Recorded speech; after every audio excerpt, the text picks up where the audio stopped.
That's the thing that shocks most people. You know, they think of a video game as a few people in their garage, and you say, no, this is 50, 60 people for 3.5 years. Like, what? A lot of people, I think that video games are, you know, purely kids, so it's like a toy. So, you know, why would you put that much effort into something that's a toy? I was the kid. I was writing games when I was, you know, 12, whatever. And the other kids in the block would say, you know, I'm going to play quarterback for the Cowboys. And I'd be like, I'm going to make video games, and everyone's going to play them. Like, you dork. Go back to the chess club. Who's laughing now? Yes, I was in the chess club. So The Elder Scrolls is our role-playing series that we've been doing since 1994, and with each game we have started over and tried to do something very, very new. Each of them we try to, for that generation of hardware and game-playing folks, create what we think is the quintessential role-playing game, and this time we went crazy and looked at doing the game for next-generation consoles and PCs that didn't even exist when we started this project. All right, so this is her new upstairs. This is her puppy named Dog. She talks to him. She says, no, she's got to practice. She's got things to do. She's got to practice. He has to be good Dog. So she's going to go pick up that bow that's over on the table there. And she's going to take a few shots. Right now, her marksman skill is very low. So she goes and she gets a marksmanship potion. Are they actually drinking potions? How'd you do that? Yeah, she's actually drinking. She drinks a potion. Pause a second. Used items. So this is all, wow, this is new to me, so I'm making lists. I've got that on the list as we need the potion or drinking potion. That. Yeah, it's on there. Okay. All right, so she drinks that, which increases her marksmanship skill. Now she attacks. Dude, that is brilliant. So she goes and picks up this book over here and starts reading. Dog starts eating. His animations are going to be tweaked, and now he's got all sorts of energy. He's running around. He's running around like an idiot, and she's starting to get annoyed because she's trying to read. She's like, no, mommy's reading, and he goes, huh? Bam! Paralyzed. Falls over. She goes back to reading while the dog twitches helplessly on the ground. All right, so now she says she's going to go get some sleep. The dog still wants food, though, so he follows her over to the bed. She says, you're a very bad puppy. You're a very bad puppy. And he goes, after kicking a bottle out of him. Awesome. And scene. I think the demo showed a lot of promise, and we just have to go through and polish a lot of small stuff. And you know, the final battle part definitely isn't quite there yet, but I mean, the game systems work. We just need to go back and add that extra fine-tuning, extra scripting that's required for that. So, yeah, no panic yet.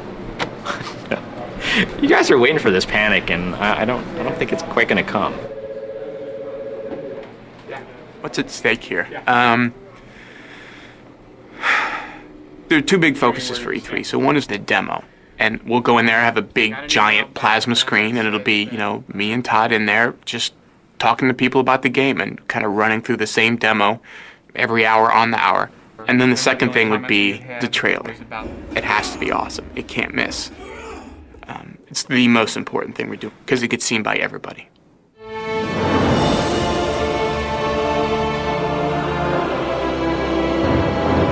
For 65 years, I have ruled this empire. Generals and kings have knelt at my command. But a darkness comes. The blood tide rises. These are the closing days of the Third Era. Oblivion is a sword and sorcery epic role-playing game. You know, the things you see in Lord of the Rings or stuff like that. And at its heart, you know, it is this run through dungeons and kill things game. You have all these features and it's all kind of, there's so many things people get attached to, but at its heart, it's run through dungeons and kill creatures and take their stuff and buy bigger weapons and kill bigger creatures. And that's kind of layered in on top of this. Wow, look at these flowers. Can I pick that? You know, it's almost like two things sitting on top of each other. Here's the game, and then here's the virtual world.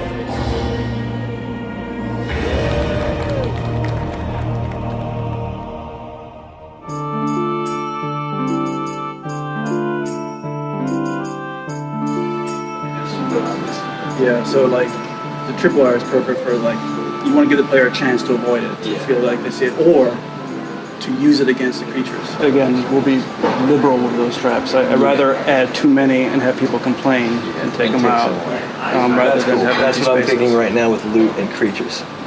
I'm trying to overwhelm it with lots of loot. So that you get more out of the dungeon, because everybody's been saying the argument, you get more in someone's basement than you do in a quest. Well, I'm one of the world artists, but I specialize in the Oblivion plane art and the lower class. The stuff that's really dirty and dingy and sort of nasty, or the stuff that looks very deadly and scary and somewhat demonic or evil. That seems to be in my comfort zone. In a way that I can go do that stuff far easier than if they asked me to do anything that was nice and beautiful. This is basically showing an overview of what you'd expect a dungeon level to look like. So they're built on a grid system, so that they have an exact fit and match, and you won't see any seams. It's a lot like a Lego set in a way, except far more complex and detailed. And then before you know it, you have this world that you created in your own mind that you can sort of experience and feel the atmosphere and sort of the dread and the scariness of it.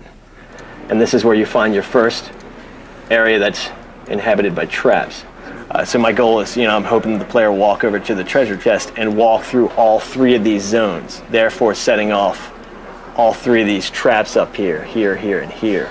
I mean, I live a pretty normal life. I have a wife and 2 daughters, so it's very normal for me. But they exist in that world with me, like they're exposed to the monsters and to the films and all the stuff that I have in the house. I love the undead. I try to use them as much as possible. Just bring in one of these guys, pop them down, and so like this one only has 1 arm, or the other one has no head. I guess I'm sort of a non-conventional sort of person, so that I've always stayed away from the more conservative side of life. So I like the stuff that is far more, I guess, less mainstream. So it wouldn't just follow this route along the path here, but maybe it would take this route, and give it a little bit more lifelike behavior as far as the direction it's going to travel. But also give people questions as to why it's there and what it stands for, because that could be more interesting in what you read into it rather than the literal. What your mind imagines sometimes is far cooler than what the reality is of situations. I know the designers have a long wish list of art that they wanted, but you know what? I mean, if you don't get that unique looking sword, I think we can live with it looking like every other sword in the game, so. I'm waiting for Craig to do as usual. Everybody stop coding, I'm gonna fix this. Just 2-step. 1 step forward, 2 steps back. Woo-hoo! So I'm gonna make everybody turn around and we'll start making some progress.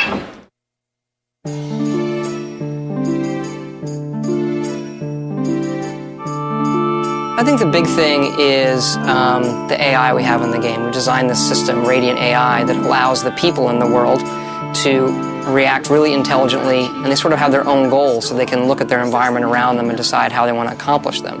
Our NPCs exist no matter if you're there or not. They're doing what they're supposed to do. You can send a guy off to a dungeon to kill stuff, and you don't have to go with him. You go back to that dungeon, either he'll be dead or the things that he was supposed to kill will be dead. I mean, it will have happened whether you were there or not. Like this guy, I can basically go up to him and say hi to him, and he'll greet me. He'll chat with me. His aggression is like a 5. I'm going to give him a higher aggression.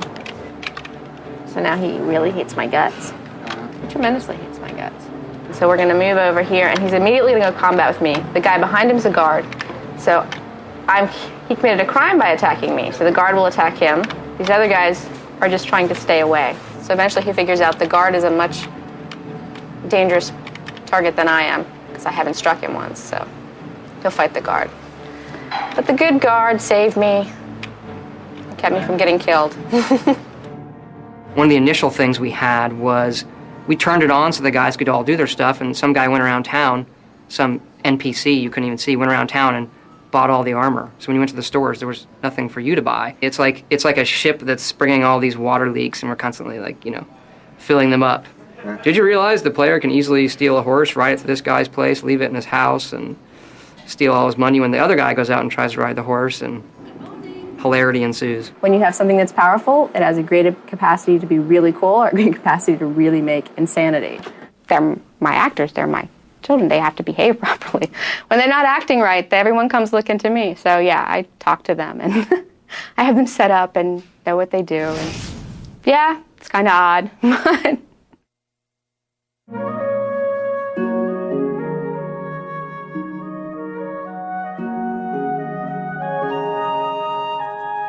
yeah, I'm the lead artist for Oblivion. I'm a 3D modeler and texture artist for Bethesda Softworks.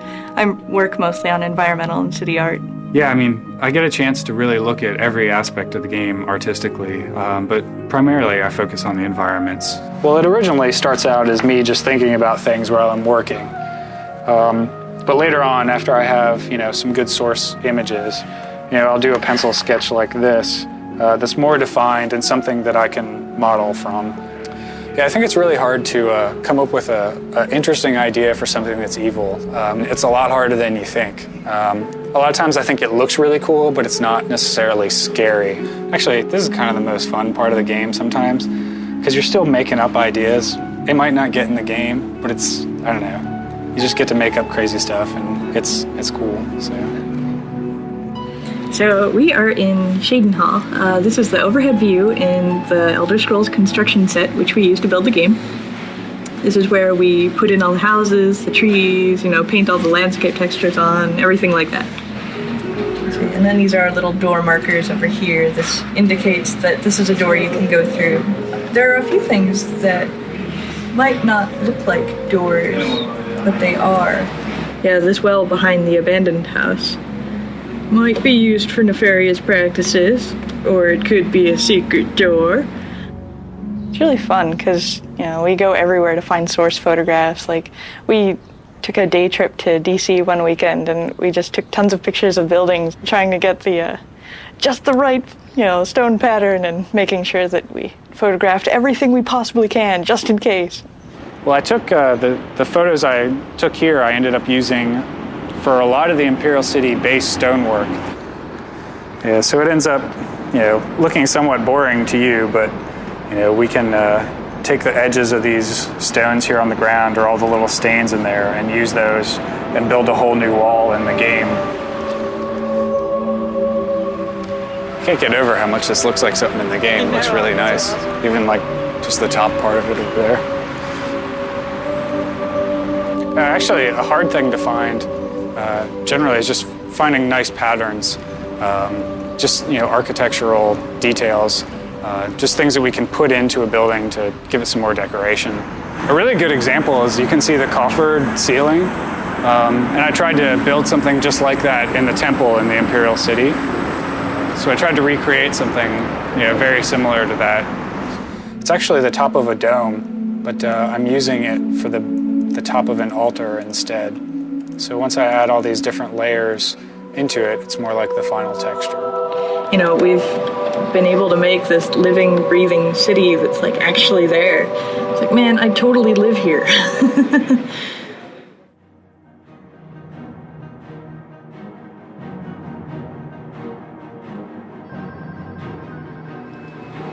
Just type pick idle. Pick idle. What's that supposed to do? Did you actually select the right idle animation in the idle manager? Yes.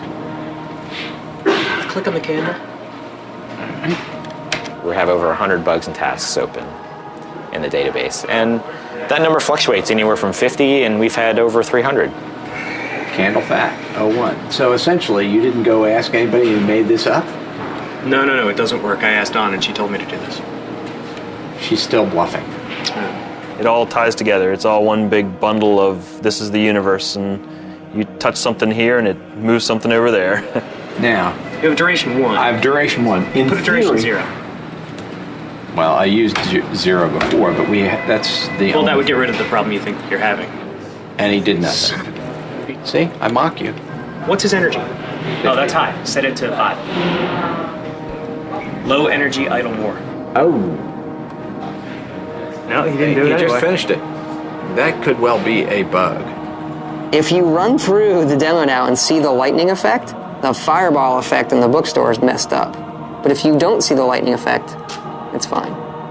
So basically for this next week or two, you guys are really gonna have to talk to each other. You're gonna have to be really, really smart about stuff that you put in the game, stuff that you update. If you see anything broken, you have to speak up.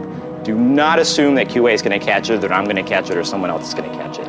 If it says E3, it needs to be done that day. And if you look at it and it can't be done that day, talk to somebody about it. Because we need to sort of slot these things and make sure it's all done over the next week. We've seen it, it's there. We just sort of have to, get some of the mess out of the way and let it shine through. But we've done it before, we can do it again. So, let's do it. I'm basically the chief deficiency inspector. So if there's any problems, I'm the one in there finding them.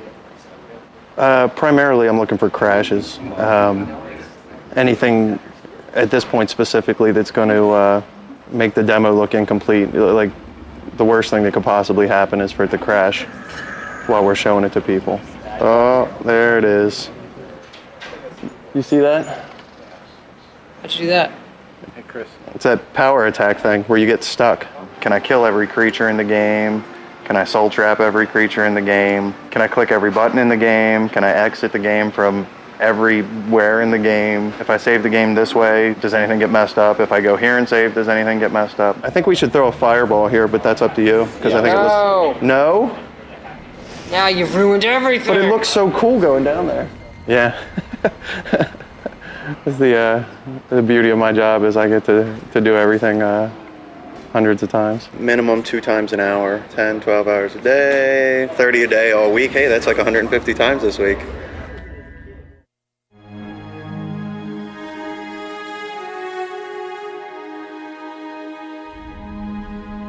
My name's Christiana Meister. I'm the lead character animator. I basically take care of all of the characters, creatures, and that sort of thing. My particular favorite is the horse, You study the skeleton and you know exactly how it should move. You go to biped, and then you just drag a box and create one. Okay, so that doesn't look anything like a horse.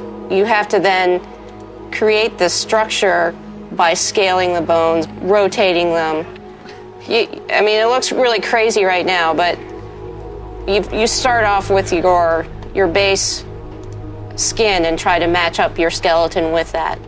Now you can see here what I've done is put movement throughout the entire leg, but that doesn't react with the rest of the body. So then what you need to do is make sure that the rest of the body reacts to that movement, because it does in real life. If you move her head, you see the hind end actually moves. Everything's connected. There's not one joint that you can just move independently, really. And here's a horse that I can get up and ride. I have to get with the character animator on this riding animation. It looks uncomfortable to me. There's always work to be done. Yeah, I'm always, watching her move, and it also helps to, when I ride, I can feel what's going on. So feeling is a good part of animating as well, because you think about your body position and everything else while you're riding. I don't know, people are not my forte, really. I like thinking about the 4 legs instead of 2 legs. I know there are people that are completely the opposite, but I don't know. I find them much more interesting. Yeah, it's fun. With Oblivion, we were really fortunate to get some voice talent that people know to join us for the project, including Patrick Stewart, Linda Carter, Sean Bean, Terrence Stamp.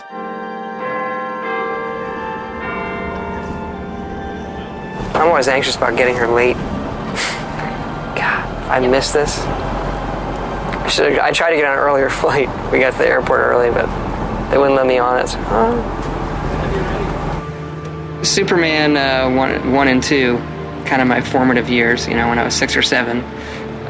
Terrence Stamp is General Zod, and he has a great line in Superman 2 where he gets Superman to kneel, and son of Jor-El, kneel before Zod. And my brother would always do that, but change Zod to Todd.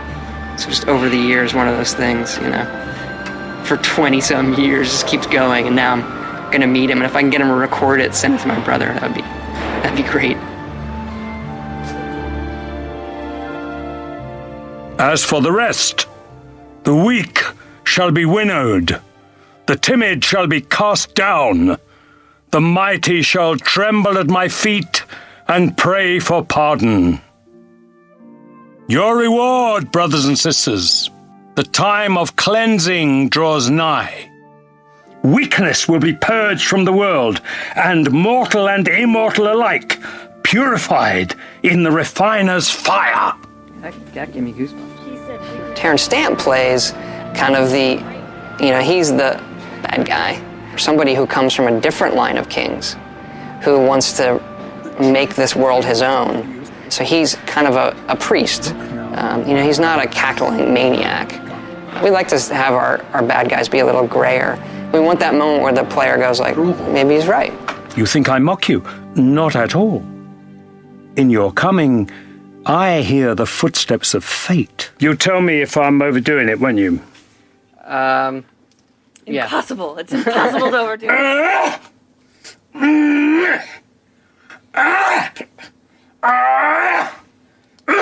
Yeah, it's kind of like he said while we were there, the character just came out of him. It's like a very serious voice. You know the guy at the other end of that is serious, But if a god can die, how does his heart survive? Good. When we wrote this role, I called them and I said, they're like, well, who do you want for this role? And they'd give me a list. And I said, no, I gotta have Terrence Stamp. Oh, how wonderful. I don't know if he's done a game. I said, yeah. He has, but I think he's just... No, I mean, I wasn't unnerved, but when I got the FedEx last night with the script, and I looked at it and I thought, well, I just don't know. I hope there's somebody there to tell me where to go, because I just had I didn't know, like, the area of it. Like, I didn't know the area of performance, Right. So I look forward to, showing it to them and having them, I've never seen myself in that light. Just how well we can lip sync and put other characters on the screen. Kneel before Todd. You got to put that in. Smile when you ask questions like Thanks. Thanks, Terrence. Gentlemen, wonderful. So this is my pal Terrence Stamp. He's never done a video game before or any type of voiceover, and he was really, really excited to do it. He was really, really into it. He was literally like, when we were recording him, leaping around doing the combat stuff so much that they couldn't record him. He was moving away from the microphone, I've heard rumors about the With Linda, she played the Nord females in Morrowind, and she came back for Oblivion to do the Nord females again. I played the Nord women, the Nords, and they are, I guess, a Viking-like race, and the women are fantastic warriors and very self-confident. Her voice and who she is fits perfectly with that role. I'd stay inside the city walls if I were you. There's no telling what's going to come out of that gate. Of course, the next guy is my wife and I with Patrick Stewart, who's equally as good. Ken had written a bunch of notes for Patrick Stewart on the character, very, very long, referencing things Stewart had done before. I thought was embarrassingly long, actually. But I forwarded it on here, sent it to Patrick, and Patrick came in and said, I got the notes on the character, and I was sort of like, and he's like, never in my life doing any role have I gotten such detailed notes, and I loved it. I am really intrigued. This sounds really cool. You guys have given this a lot of thought. I can't wait to do it. You want to hear something really cool? What? You need to go over to Mark Lampert's office right now. Okay. Is Ken still here? I don't know. I've been waiting. Just imagine the best it could be. It's even better than that. Yeah. I think you want to come over to Mark Lampert's office right now. Was it good? Where? It's in Mark's room, the sound room. On my way. I was born 87 years ago. For 65 years, I've ruled as Tamriel's emperor. But for all these years, I've never been the ruler of my own dreams. He was selling the product like, a reverend standing in front of his flock, which is exactly the tone I wanted. I mean, Patrick Stewart. This is the unedited stuff. Generals and kings have knelt at my command. That's such a cheesy line. That sounds good when he says it. Generals and Kings line? That's what I said every time I heard Make Our Camera saying this shit. It's like all the stuff that sounded so cheesy. These are the closing days of the Third Era. And the final hours of my life. I don't know, like, if we could have picked, there isn't another actor we could have picked who I'd be happier to write dialogue for. Like, seriously, like, I geeked out over Star Trek for years. You know, it was on while I was in college. We literally, all my friends, I would sit around, we watch Star Trek and drink beer and act like idiots. I don't have a picture of my wife in my wallet right now, but I've got Patrick Stewart in my wallet. So, there's no better actor as far as I'm concerned. Like, I get to say I wrote dialogue for Patrick Stewart. Yeah, I'm happy. Got your wallet? Yeah, I got it. This is not a lie. See, my wife will not be happy, but I have a Patrick Stewart picture in my wallet. Right there. So you guys know our demo machine melted last night? The motherboard's dead? We're never really sure. Could have been a defective motherboard. We could have just been putting too much into it. We weren't overclocking it at all. So I checked out. We're sending it back to the manufacturer, Asus, and they're going to send us a new one. So right now we have the code changing, we have the data changing, and now our hardware is changing. So the triumvirate of things changing is bad. Better now than next week. Normally, it'll crash to the Windows desktop, and you just start it back up and play it again. Well, this crashed in such a way that they actually had to completely power off the machine and restart it. This happened several times throughout the day, and finally on that last one, it just didn't come back on. By the way, the end of the demo is completely different. If those of you who weren't here on Friday, we changed the ending. It's way more dramatic. Feed me, Lord. You have to do all the kids' things. I think it looks cool when I block them. I mean, I think the end is the best part now. And before, for me, it was, the worst part. And now I think it's the best part. I don't know if that's the newness of it. But it's got good, epic fantasy demon stuff at the end, which I think the kids like.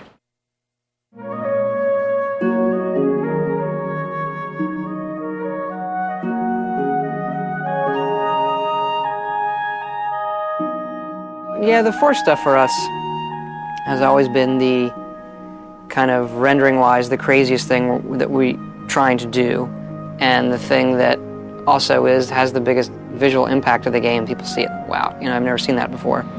Usually when building a scene like this, I start out by placing the rocks. I sort of look at the lay of the land, which is generated first, and then I try and pick out spots where a rock might naturally occur. I've got this big one here. So, I would just take a big rock like this and plop it down, sink it to an appropriate height, and then I'll go and add like little satellite rocks around it to try and create a feel that there's some natural erosion going on. Came out looking for source textures for some of the surfaces in the game, specifically terrain textures and like pictures of the ground, things like that. It's really tough to find images like that online, for those purposes anyway. With a rock, a lot of the visual impact is going to boil down from the texturing, from the coloration in it, and then using like shader techniques to try and get the shine and sheen and the cragginess to it, like how the lighting splays across it. This color and texture is perfect for some of the textures that we were trying to recreate in the game. I mean, obviously the moss in general is mostly green, but there's lots of other little details here that really help make the textures more believable. There's lots of other little browns in here, lots of little highlights in the green, and just other little random bits of nature. I've always obsessed over natural foliage and just greenery in games in general. For some reason, I think that's really cool. It's just not something that you normally see, and I definitely think it's a fun environment in a game to play in. You think about all the leaves individually, they're probably pretty close to the same color, but you see them all in a scene like this. There's so much contrast and play of light. In the foreground here is an example of some of our grass that we have in the game. So we've got some ivy in here and some tall grass. Further on, I think there's some sort of generic forest weed types of plants. They really add a sense of movement and life. Like, it really makes the ground feel much more organic than this flat, textured surface might. There's kind of a quiet solitude about it, where there may be lots of cool and interesting things going on within the game, but you can sort of know that it's in its own little pocket, so to speak. It's kind of isolated from reality around you. It's really nice when they're cluttered with lots of interesting things that fool you for a second into thinking that you're in a real world.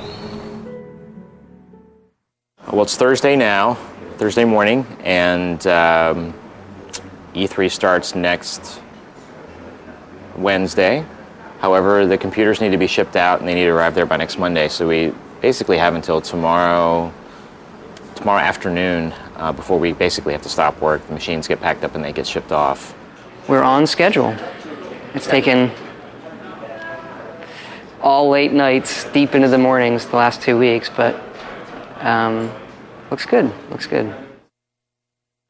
Okay, I'm a little under the weather, so I'm going to try to get through this, but if my voice dies, bear with me. We built Oblivion from day one to be a next-generation game for both the PC and the Xbox 360. We've always tried to make our worlds come alive visually, but Oblivion takes this to new levels. Our artists have painstakingly modeled over 9,000 objects. There are 9 main cities in the game and dozens of smaller settlements.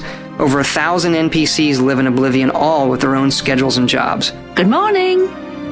Oblivion features over 50 hours of recorded dialogue, all lip-synced in real time. They say the streets run red with blood, and the Daedra will soon overtake the entire city. The voices fill half of the game's DVD. Please, come on upstairs with me.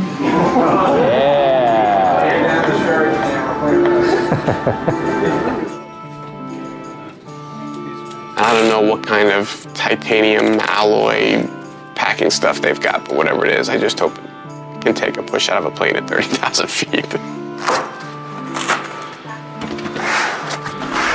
He did it!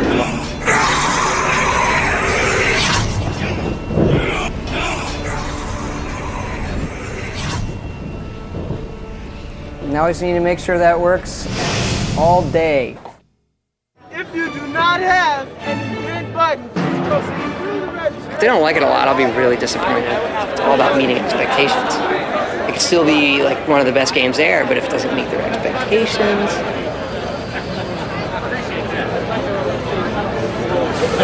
Time we start? Oh, right now it's 7:10, and we were supposed to be starting the Microsoft event in 5 minutes, but that's not going to happen. So we're just hanging out, waiting to meet up with some folks, and we go get something to drink, and we'll watch them put our trailer up in front of thousands of people. I mean, I'm really looking forward to it. It's an awful lot of work to get to this point. I mean, we haven't seen it on a freaking movie screen, so we have no idea how it's gonna look. Well, we know it looks really good on a 61-inch TV, but on a movie screen. But if it looks as good as we know it can, and if it's and if the response is really awesome, I think it'll probably maybe the greatest professional moment of my life. So how about this? How about a brand new, full-featured, next-generation role-playing game in the launch window? Morrowind was one of the best-selling role-playing games ever on the Xbox. The sequel to this incredible game is called Elder Scrolls IV: Oblivion. It promises to feature one of the largest open-ended worlds ever created for a video game. It also includes thousands of characters that are governed by groundbreaking AI. These characters eat, sleep, and complete tasks all around the clock. And they make their own choices based on what's going on in the world around them. Welcome to the world of Oblivion.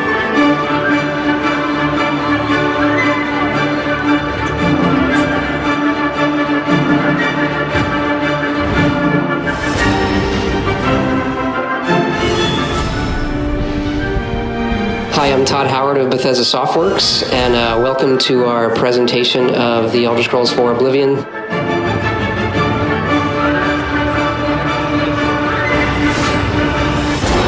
This game looks unbelievable. It actually has trees, unlike Bardenfall. The whole first level of the game is a prison break. And through your actions, it really determines what kind of character you'll be. I mean, sometimes I worry that games are going to get so realistic looking that I won't want to play in them because they're too real, and then I might as well just be at home. Only this was a pretty good case for hyper-realism because the forest was gorgeous. Unbelievable. It's easily the most impressive game that we've seen at E3. Yeah, it's like with the Radiant AI thing. Yeah. That's always one of my big issues with RPGs is the NPC characters are kind of boring. Like they're just there and you talk to them and they're kind of just like this clunky way of getting information. But it's so much more entertaining to watch like somebody flame their dog.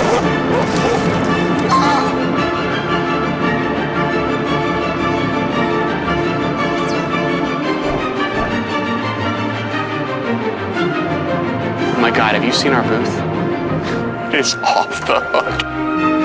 Fans of the series, they're gonna go nuts. They're gonna love it. Morrowind changed my life. I don't know about that. Maybe it didn't change my life. I put in a lot of hours. Took away a lot of my hours.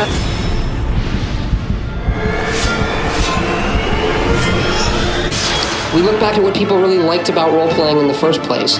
The setting, the action, the heroism.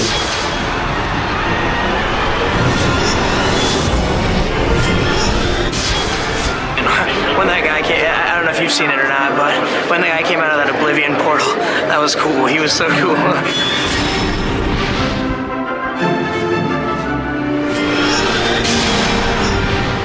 They do have a very unique sort of little setup there, doing titles that take a long time, that have a distinct story, and they've really resonated with fans over the years. I totally love the storyline as it is, and like the way it develops is like just so good. As you know, if it's an Elder Scrolls game, people are going to go buy it just because.